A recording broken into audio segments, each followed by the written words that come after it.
Un traitement contre le BPCO, la plus grande route solaire du monde et une hécatombe d'oiseaux. Nous sommes le jeudi 22 août, je suis Jeanne, bonjour à toutes et à tous. Voici votre concentré d'actualité scientifique sélectionné par Maxi Science.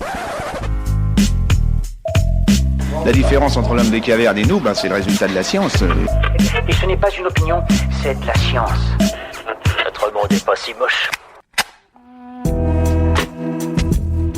Le CHU de Toulouse participe actuellement à une étude internationale sur le BPCO, alias bronchopneumopathie chronique obstructive. Cette maladie touche particulièrement les fumeurs et ne dispose pas encore de traitement. L'hôpital toulousain réalise donc un test innovant qui pourrait soulager les malades. Il consiste à détruire une partie des nerfs des bronches en les chauffant par radiofréquence. La plus grande route solaire du monde, inaugurée en 2016 par Ségolène Royal en Normandie, est un échec. D'après les autorités locales, les coûts d'entretien seraient faramineux et les panneaux solaires qui la composent doivent être changés trop régulièrement. Cette route du futur au concept pourtant séduisant n'a pas tenu ses promesses, mais va pourtant faire l'objet d'un second projet à venir.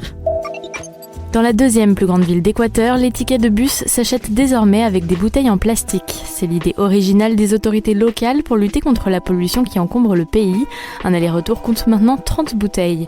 Depuis la mise en œuvre de ce système il y a plus de 2 mois, plus de 24 000 bouteilles en plastique ont été collectées. Une véritable hécatombe a eu lieu dans le Montana où 11 000 oiseaux marins sont littéralement tombés du ciel. Selon la presse locale, les volatiles seraient morts à cause d'une importante averse de grêle qui a formé des grêlons de la taille d'une balle de baseball. Parmi les oiseaux ayant survécu, 5% des canards et 40% des pélicans et cormorans présentent des signes de blessures. C'est tout pour aujourd'hui, merci pour votre fidélité. Pour en savoir plus sur les news du jour, n'hésitez pas à consulter le site de Maxi Science. On vous dit à demain pour de nouvelles actualités scientifiques. Voilà. Il ne reste plus qu'à vous remercier de votre attention. Au revoir.